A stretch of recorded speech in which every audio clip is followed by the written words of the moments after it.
හිතන්නේ ලංකා විදුලි බල මණ්ඩලය හැටියට හැමදාමත් පාරිභෝගිකය පැත්තත් විදුලි බල මණ්ඩලයේ පැත්තත් ඒ වගේම රටක් හැටියට අපි කොහොමද බලසක් ශ්‍රේෂ්ඨය ගමන් කරන්න ඕනේ කියන කාරණා සම්බන්ධව හැමදාමත් මේ ලැබෙන ඊටාම විනාඩි 10ක විතර කෙටි කාල වේලාවක් කියන අමාරුයි. නමුත් හැමදාමත් මම කරුණු කියනවා.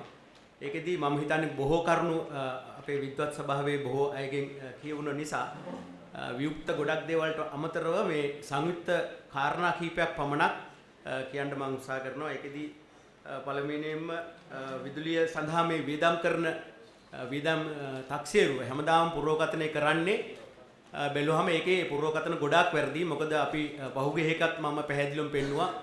වහින්නේ නැහැ කියලා පුරෝගතනය කරපු වෙලාවේ එතකොට දිත්වා සුළුකුණාට ඇවිල්ලා විදුලි පාරිභෝගිකයන්ගේ නිවස් පිටින්ම වැල්ලා ගියා. මේක තමයි සත්‍ය තත්ත්වය. ඒ නිසා මේ පුරෝගතන ගොඩක් වෙලාවට වැරදි.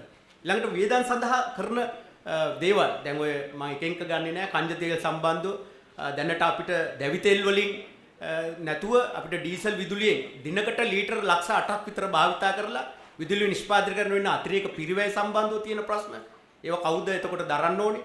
එමනම් ඒවා සම්බන්ධව ඒවට හේතුපාදක වෙච්ච අය ඉතින් පුද්ගලිකව අය කරන්න ඕනේ. මොකද මහ භාණ්ඩාගාරයෙන් දෙන්නත් බෑ, රජයෙන් වියදම් කරන්නත් බෑ. ඔක්කොම අපේ සල්ලි.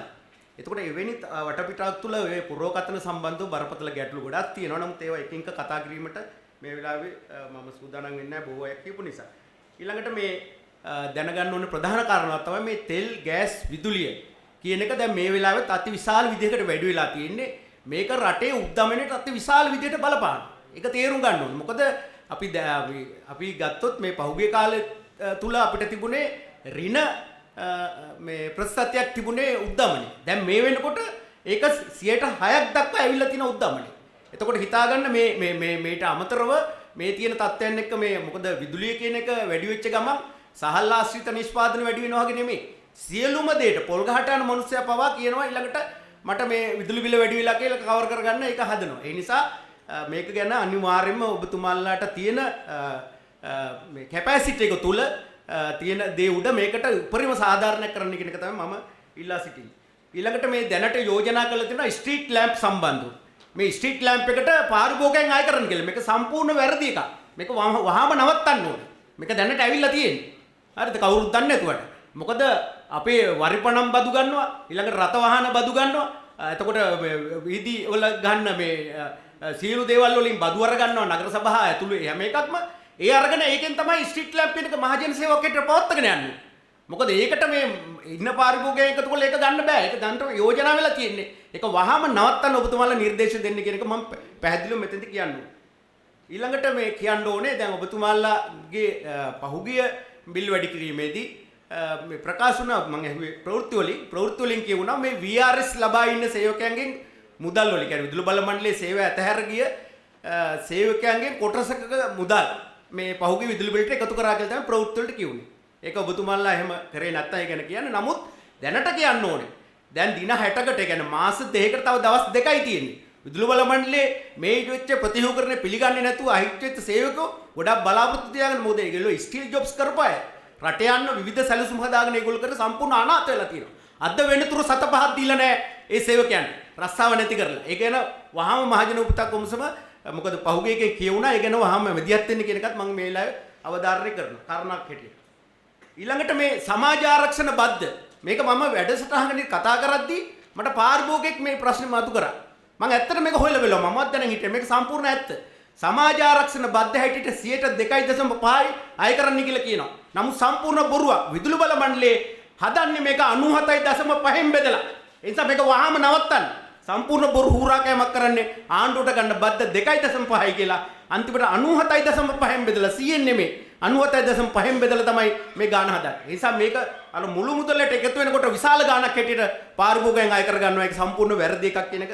ඒක වහාම නවත්තන්න ක්‍රියාත්මක කරන්න නිවැරදි විදිහට හදන්න ඔබතුමාලා යෝජනා කරන්න කියන එකත් මම පැහැදිලිව කියනවා. ඊළඟට මේ කාරණාවක් කියවෙනවා මේ දැන් මේ යෝජිත විදුලි බිල් වැඩි කිරීමට බිලියන 15ක් මහා භාණ්ඩාගාරයෙන් දෙනවා කියලා. මේක සම්පූර්ණ වැරදි දෙයක්. මොකද දැන් මම ඔක අර වතු සේවකයන්ගේ වැඩි කිරීමේදීත් මම පැහැදිලි කළා වතු හිමියන්ගෙන් ගන්නෙ නැතුව ඒ සල්ලි මහා භාණ්ඩාගාරයෙන් දුන්නේ. ඒත් අපේ සල්ලි තමයි. එතකොට ඍජු බද්ධ හා වක්‍ර බද්ධ ලෙස විවිධාකාරයෙන් අපෙන් ගන්න මුදල් තමයි මහා බණ්ඩාර. ඒ කියන්නේ අපේ කලින්ම මේ ජනතාවගෙන් සල්ලි අරන් ඒකේ සල්ලි වලින් මේ හිඟේ පියවනවා. ඒක විදුලි බිල වැඩි කරා සමාන අනිත් පැත්තෙන් මේක අරගෙන ගෙවනවා. ඒක සම්පූර්ණ වැරදි. එතකොට මේකේ යම් පිරිවැය පාඩුවක් කියලා දූෂණයක් කියලා ගල්ලංගුරු අවබෝධයක් කියලා තියෙනවා නම් ඒවැ පිරිවැය කප්පාදු කරලා ඒවා ඒ පුද්ගලයන් අය කරගන්නවා මිසක් මේක භාණ්ඩාගාරයෙන් දෙන එක ගැන අපිට එකඟ වෙන්න බෑ. ඒක මොකද ඒක සම්පූර්ණ අනිත් පැත්තෙන් ඍජුව ඒක අරගෙන කියන එක තමයි පැහැදිලිව කියන්න තියෙන්නේ. ඊළඟට මේ යෝජනා වෙනවා දැන් මේ අලුත් බලපත්‍රසත්‍ය ප්‍රතිපත්තිය තියෙනවා යුනිෆෝම් සිස්ටම් කියලා. ඒ කියන්නේ සමාන රූපී අය ක්‍රමයක් හදන්න හදනවා කියලා. මේක දැන් ඇත්තටම තාම හරියට කලෙලි දක්වලා නැහැ. නමුත් මේක මම කියවපු නිසා දැක්කා මේක මට නම් පැහැදිලි වෙන්න තියෙන්නේ හිතන දේ මේ කියන්නේ එක සමාන මිල ක්‍රමයක් හදන්න හදනවා කියන එක. මොකද දැනටමත් ඒ වගේ ක්‍රමවේදයක් තමයි භාවිත කරන්නේ. ඒ කියන්නේ ගල් අඟුරු මිල ගන්නවා, ඩීසල් මිල ගන්නවා, ඊළඟට අපේ ජල විදුලිය ගන්නවා. තුනේම එකතුව හදලා වැඩි මිලේ මිල තමයි අපිට වැඩි කියලා කියන්නේ. දැන් පහුගිය කාලේ රුපියල් 29ක් කිලෝක ඇවරේජ් කොස්ට් එක දැන් වෙනකොට දැන් මට පේනවා ගල් අඟුරු වල රුපියල් 50 ගණක් කියනවා. එතකොට මේක ඇවරේජ් කොස්ට් එක වෙයි ඩීසල් වල දැන් ගත්තොත් රුපියල් 400ක් ඉක්මවලා තියෙනවා. ඒ කියන්නේ ඇවරේජ් කොස්ට් එක මේක රුපියල් 80ක්වත් වෙයි. ඒ විදිහට ගණන් බලලා ගියා මෙච්චර පාඩුවේ මේ ඇවරේජ් එකක් අපි යනවා 15 කොටට සහනයක් දෙනවා කියලා බොරුවට කියනවා. මම මේක සංඛ්‍යාත්මකව පෙන්නනවා මේ කරන බොරුව. ඒ නිසා පැහැදිලිවම මේ වගේ දෙයක්ද කියන එක අපි බලන් ඉන්නවා. ඊළඟට අනිත් එක තමයි වසරකට වලා විදුලි බිල වැඩි කිරීමෙන් කොහොමද මේ හරි පුරෝගතනයක් කරන්නේ?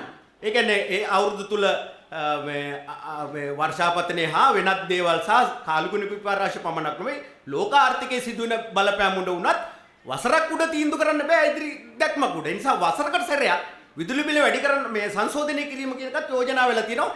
ඒකට අපි සම්පූර්ණ විරුද්ධයි කියන එකත් කියන්න ඕන.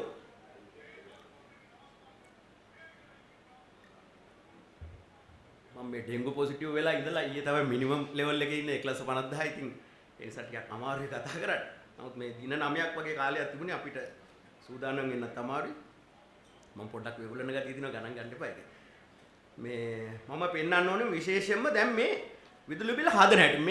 මේක හදන්න නැතුව මහත්තුරුනේ කවදාකවත් මේ විදුලි බිලට සාධාරණයක් වෙන්නේ නැහැ. මේක මම විතරයි හැමදාම කරුණු හැටියට පෙන්නලා මේ යම් සාධාරණ වුණා. නමුත් මේක කවදාකවත් ඉෂ්ට කරන්නෙම නැහැ. මේ විද්‍යාත්මක ක්‍රමවේදයකට විදුලි බිල හදන්නේ නැහැ අපේ රටේ. ඒක තමයි තියෙන මහත්තුරුනේ තියෙන බරපතලම ප්‍රශ්නේ. මොකද මේ මම මේකයි කිව්වේ මේ ඇවරේජ් එකට හදන්නේ. දැන් අද ගත්තොත් එහෙනම් මේ කාරණාවට මට විනාඩි දෙකක් අත්‍යවශ්‍යයි. මේක සංඛ්‍යාත්මකව කියන්න. මොකද මේ දැන් ගත්තොත් එහෙම අපේ පාරිභෝගික සංඛ්‍යාව 76ක්. මේකෙන් 87යි මං ගාව සංඛ්‍යා ලේඛ දිනවා මම නැහැ කියන්න බෑ විදුලි බල මණ්ඩලයේ සංඛ්‍යා ලේඛන 87.2ක් ඉන්නේ ගෘහස්ත පාරිභෝගිකයෝ. මේ මුළු සංඛ්‍යාවෙන් 87.2. ඊටු ටික තමයි වැඩි. වැඩිම විදුලි බිල පාවිච්චි කරන්නේ හෝටල් කර්මාන්ත. කර්මාන්ත නෙමෙයි. හෝටල් කර්මාන්ත ඊළඟට ජෙනරල් පර්පස් කියන පොදුහා කාර්ය ඊට පස්සේ තමයි කර්මාන්තයේ ගොඩාක් පොඩි ප්‍රතිශතයක් තියෙන්නේ. එතකොට මේ ගෘහස්ත පාරිභෝගිකයෝ 100ට අපි 170න් දැනට 155ක් ඉන්නවා ඒකක 90ට අඩුවෙන් භාවිත කරන්නේ. මේ සංඛ්‍යාලක නැතුව මම කියන්නේ. නැහැ කියනවනම් ඕන විද්‍යාර්ථියෙකුට විදුලි බල මණ්ඩල හැරි ඕන කෙනෙකුට මම අභියෝග කරනවා. හරිද? මේ අපි ඒකෙන් ගත්තොත් එහෙම ඒකක 30කට අඩුවෙන් භාවිත කරන 114මාරක් ඉන්නවා. ඒගොල්ලන්ට යන්නේ ගිගාවොට් අවර්ස් 172යි. එතකොට ඒකක 60ට අඩුවෙන් භාවිත කරන අයට ගිගාවොට් 115මාරක් ඉන්නවා. ඒකට යන්නේ ගිගාවොට් පැය 832යි. එකක 90ට අඩුවෙන් භාවිත කරන තව 115මාරක් ඉන්නවා. ඒකට යන්නේ ගිගාවොට් පැය 1382යි. මම මේ සංඛ්‍යා හැටියට කියන්නේ. එතකොට ගිගාවොට් පැය 2386යි යන්නේ මේ අයට මුළුමනින්ම මේ 145කට. 155කට දුන්නත් යන්නේ ගිගාවොට් පැය 3400යි. අපේ ජල විදුලි බලාගාර මහා පරිමාණ ඇතුළු කුඩා පරිමාණත් එක්ක ජල විදුලි බලාගාර 20ක් තියෙනවා. අපේ ධාරිතාවය සමස්ත ධාරිතාවයේ අවුරුද්දකට ඇවරේජ් ගත්තොත් ගිගාවොට් පැය 6500ක් අනිවාර්යෙන් නිෂ්පාදනය කරනවා. නැහැ කියනවනම් මේ පෙරේදා එක මේ මහා ලොකු ඉඟ තියෙන වෙලාවෙනේ මේ ඊට දවස් දැන් දාන්නේ නැහැ දවස් 3ට දාන්නෙත් නැහැ දැන් ඊයේ එක ගන්න බෑ ඒවත් හංගලා තියෙන්නේ ඊයේ වෙබ්සයිට් එක බලන්න ඊයේ එක ගන්න බෑ මේ පෙරේදා එක ගත්ත මේකේ තියෙනවා ගිගාවොට් පැය ජල විදුලියෙන් ගිගාවොට් පැය 11 10 23 එතකොට අවුරුද්දට වැඩි කරන්නේ ගිගාවොට් පැය 4000කට වැඩි මම මේ කියන්නේ මේ නියංගම තියෙන තත්ත්වය හරිද එතකොට මේ ඊට දවස් 3කට ඉස්සෙල්ලා ගිගාවොට් පැය 13ක් තියෙනවා ඒ කියන්නේ 5000 පැනලා අවුරුද්දකට ගිගාවොට් පැය 6500ක ඇවරේජ් තියෙනවා විකුණලක් තියෙනවා 7000 ගණන් නිෂ්පාදනය කරලා ලොස් එක 7.82ක් අඩු කරලා 6500 එතකොට මේ මිනිස්සුන්ට යන්නේ මේ 155 ජනතාවට එන ගිගාවොට් පැය 3400යි එතකොට මේගොල්ලන්ට මේ ආණ්ඩුවෙන් කියන සහන දෙන පට්ට බොරුවක් ඒ මිනිස්සුන්ට යන ජනන වියදම රුපියල් 0 2.85 සමන්ලා විතරයි වැඩිම ගාණ යන්නේ. එතකොට දැන් වෙනකොට පහුගිය විදුලි බිලට කීයක් අය කරලා තියෙනවද? මේකට යුනිට් 60 වෙච්ච ගමන් 12.75ක් අය කරා. ඒක දැන් වැඩි වෙලා තියෙන්නේ. එතකොට ඊළඟට 90 වෙනකොට 18.50ක් අය කරා. ඒක ගිය පාර රුපියල් 20ක් වුණා. එතකොට මේකට සමාජ ආරක්ෂණ බද්ද මේකට දෙන ස්ථාවර ගාස්තු මේ ඔක්කොම එකතු වෙනවා. අති විශාල මුදලක් මේ මිනිස්සුන් අය කරන්නේ. එතකොට මේගොල්ලන්ට සහන දෙනව නෙමෙයි ලොකු මිනිහට වැඩි වෙච්ච එකේ අර මේ අපි ගත්තොත් මේ ජෙනරල් පර්පස් කියන විශාල අපි කියමු ගොඩනැගිලි තියෙනවා සෞඛ්‍ය දෙපාර්තමේන්තුව වෙන්න පුළුවන් රජයේ මේ දේවල් වෙන්න පුළුවන් රජයේ ගොඩනැගිලි මේ ඔක්කොගෙම එකතු වෙන බිල මේ මිනිස්සු මත පටවල තියෙන්නේ. මේ මිනිස්සුන්ට කියනවා සහනයක් දෙනවා.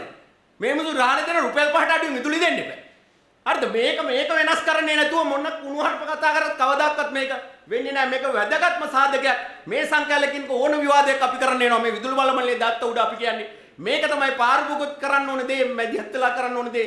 මේක උඩයි සටන් කරන්න ඕනේ කියන එකයි මම පැහැදිලි කියන්නේ. ඒ නිසා මේක යොමු කරන්න ඔබතුමාලා. මේක යොමු නොකර කිසිසේත්ම අපිට සාධාරණයක් වෙන්නේ නැහැ.